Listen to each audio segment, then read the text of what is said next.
हाँ तो भाई जैसा कि आपको पता है, कल हम चैप्टर फर्स्ट के बारे में बात कर रहे थे और जिसका नाम था आवृत बीजी पादपों में जनन। ठीक है, तो चैप्टर फर्स्ट जो है जिसको हम आवृत बीजी पादपों में जनन कहते हैं, उसके बारे में हमारी बात चल रही थी।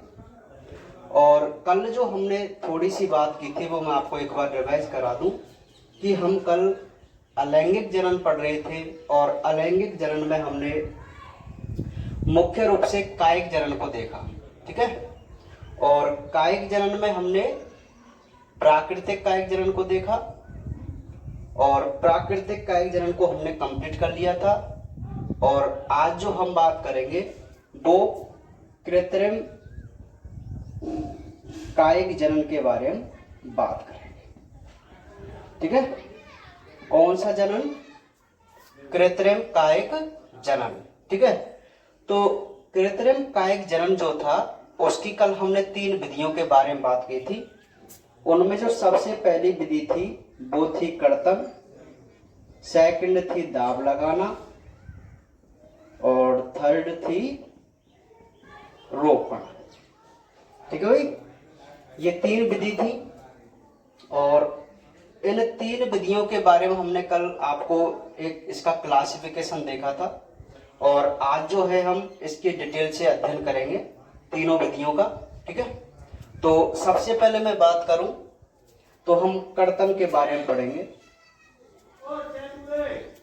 ठीक है, नंबर 1 होता है कर्तन।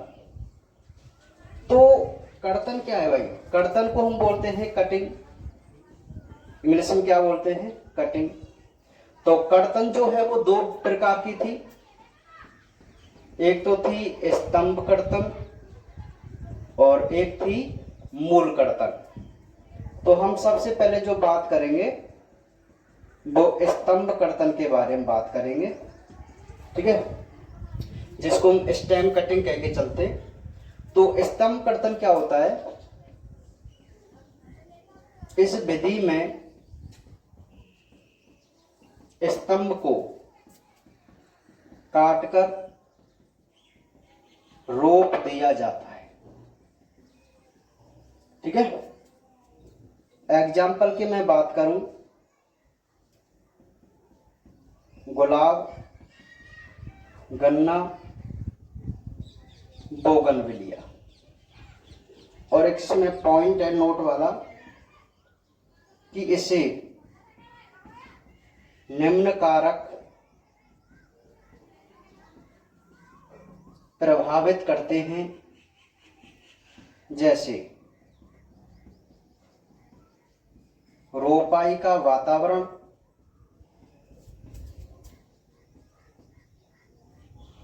प्रवर्ध की लंबाई आदि। ठीक है, यहां तक आपको दिखाई दे रहा है?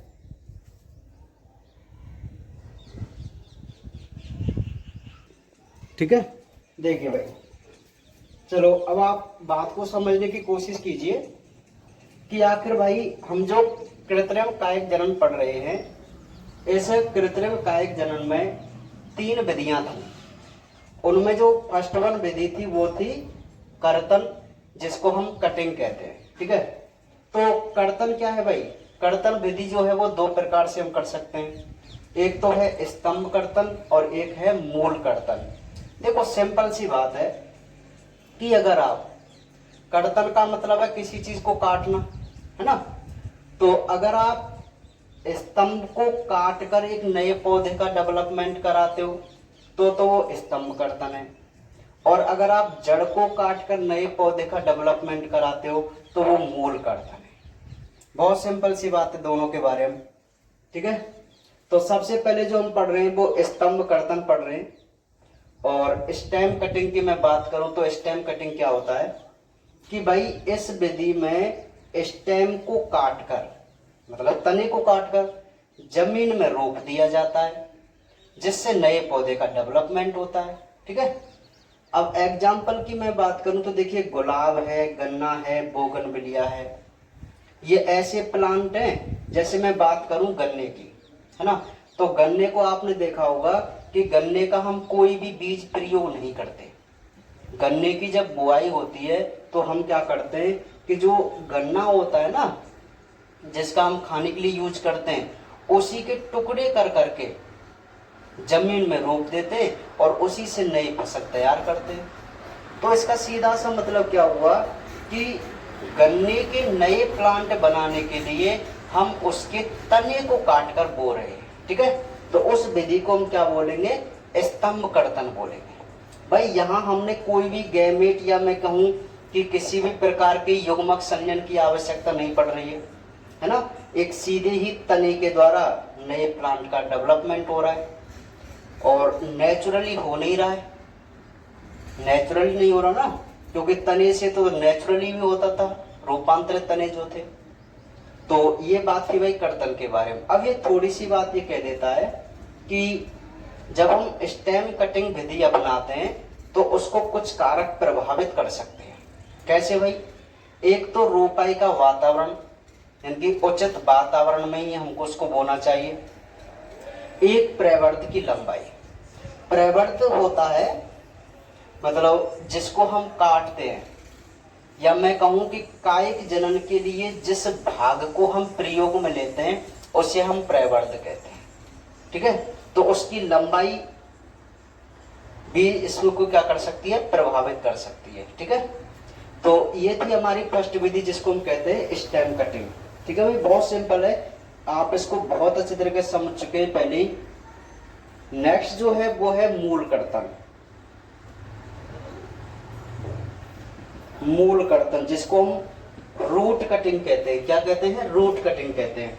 तो देखिए, इस विधि का प्रयोग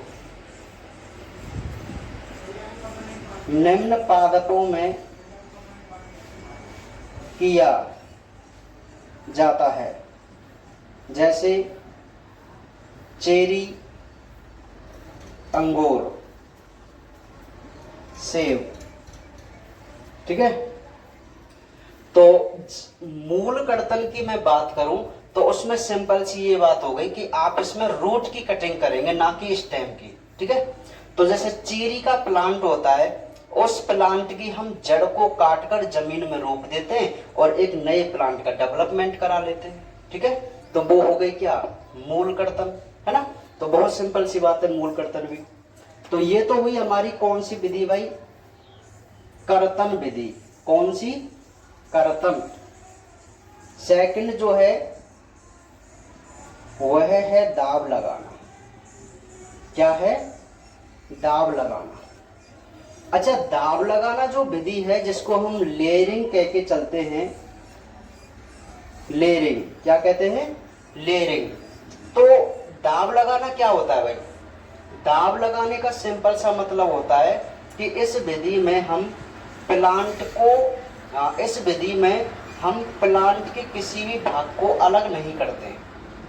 मैं क्या कहना चाह रहा हूं कि प्लांट का जो भाग होता है ना, उसको हम अलग नहीं करते पादप से, और पादप पर उस अंग को रखकर ही नए प्लांट का डेवलपमेंट कर लेते हैं, है ना। इसकी दो विधियां हैं। सबसे पहली है टीला दाव। क्या है, टीला दाव, जिसको हम माउंड लेयरिंग कहते हैं। ठीक है भाई, तो माउंड लेयरिंग क्या होता है, देखिए कि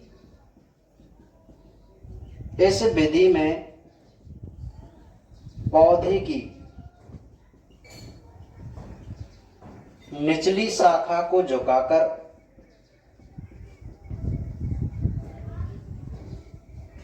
जमीन में रोप दिया जाता है।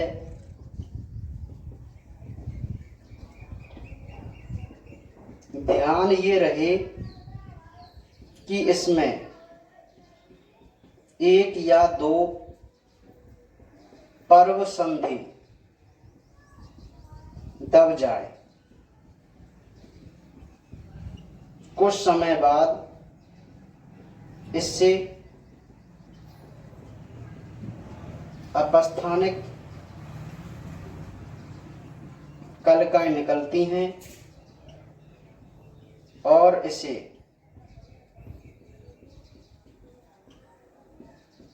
मुख्य पादप से अलग कर दिया जाता है, जैसे चमेली, मोगरा। सुनिए भाई, तो मैं आपको बता दूं कि भाई माउंट लेयरिंग क्या होती है, टीला दाब विधि क्या होती है, आप सभी इसको अच्छी तरीके से जानते हैं। देखिए हम क्या करते हैं कि हमारे पास एक ये मोगरे का प्लांट है, ठीक है भाई, ये मोगरे का प्लांट है और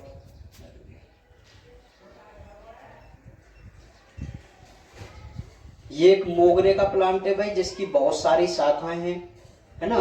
तो एक जो सबसे नीचे की शाखा होती है, हम माउंट लेयरिंग पढ़ रहे हैं, टीला दाब विधि पढ़ रहे हैं, तो टीला दाब विधि में मैं आपको बता दूं कि इसमें हम मुख्य पादप की निचली शाखा को, ये एक मुख्य प्लांट है मान लीजिए मोगरे का, आपको स्पेशली याद रखना है कि मोगरा का जो प्लांट होता है उसमें टीला दाब विधि से हम जनन करवाते हैं, है ना। ये क्वेश्चन भी है इसलिए आपको इसको याद रखना है ना।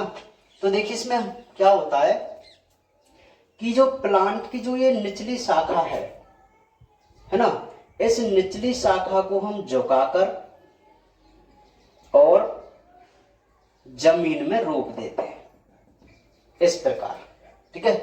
ये निचली शाखा थी जिसको हमने झुकाया और किस में रोप दिया, जमीन में रोप दिया।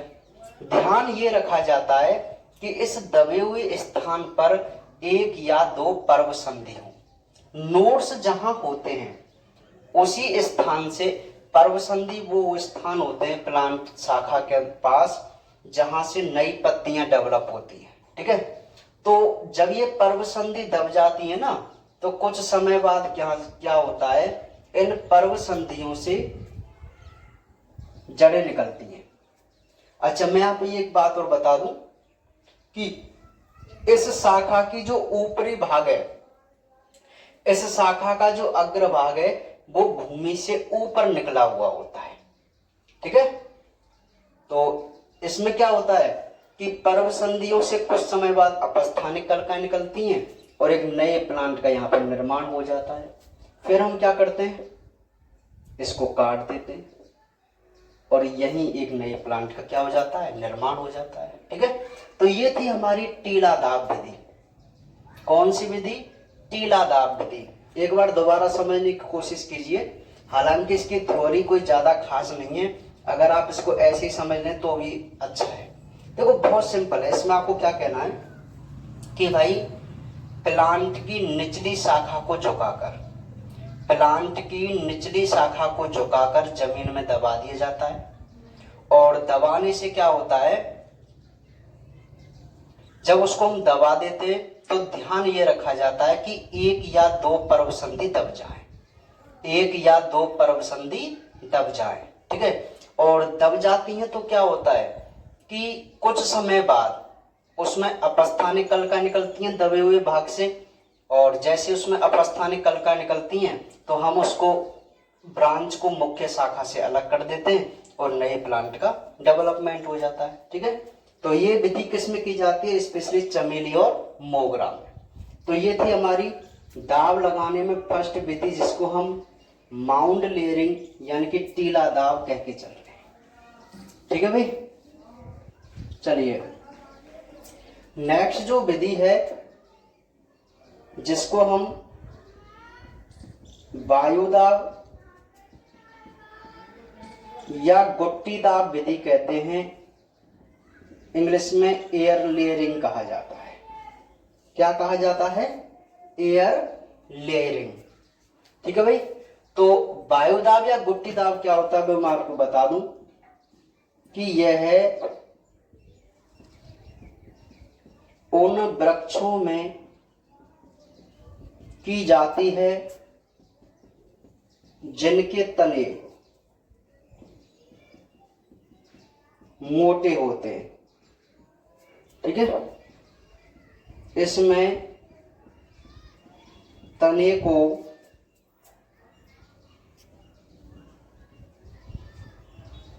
रिंग शेप में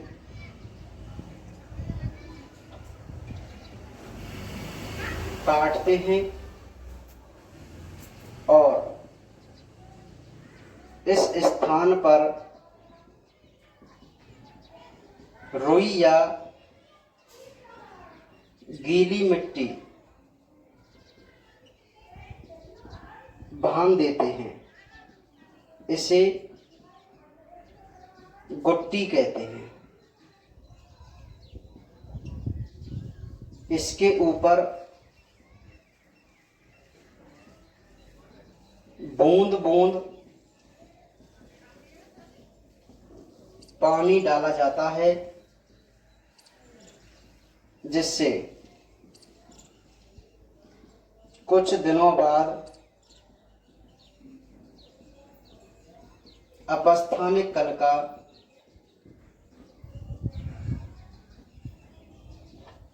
निकल आती है। देखिए भाई, मैं आपको बता दूं कि मैं थ्योरी पर यहाँ ज्यादा जोर लिखने में नहीं दे रहा हूं। क्यों नहीं दे रहा हूं? क्योंकि मैं आपको इसके नोट्स करा चुका हूं, सारी चीज आपके पास अवेलेबल है। ठीक है, तो मैं इसके नोट्स जो यहाँ पर लिख रहा हूँ थोड़ा शॉर्ट में चल रहा हूँ। मेरी बात समझ में आ रही है? तो हमें कंसेप्ट क्लियर करना है केवल। तो देखिए कि भाई वायु दाब या गुट्टी दाब विधि क्या होती है। वायु दाब या गुट्टी दाब विधि क्या होती है? तो एक सिंपल सी बात है कि टीला दाब जो विधि थी वो तो क्या है, हम लचीले प्लांटों में कराते हैं जिनके तने ज्यादा मोटे नहीं होते। ठीक है, लेकिन जो हम वायु दाब या गुट्टी दाब विधि है उसको हम हमेशा बड़े वृक्षों में ही कर सकते हैं, अर्थात उन वृक्षों में ये काम में ली जाती है जिनके तने मोटे होते हैं। क्या होते हैं? तने मोटे होते हैं। अच्छा, तो इसमें हम क्या करते हैं भाई, देखिए कि यह उन वृक्षों में की जाती है जिनके तने मोटे होते हैं। अब मैं आपको यहाँ पर एक डायग्राम बनाऊं तो ये प्लांट था, पौधा जिसका ये मोटा तना था। एक ये मोटा तना है और एक ये मोटा तना है। बात को आप ध्यान समझना, यहाँ पे जो आपको दिखाई दे रहे हैं वो दो तने दिखाई दे रहे हैं, सॉरी दो ब्रांच दिखाई दे रही है। हाँ, बड़े ब्रांच मतलब बड़ी शाखा।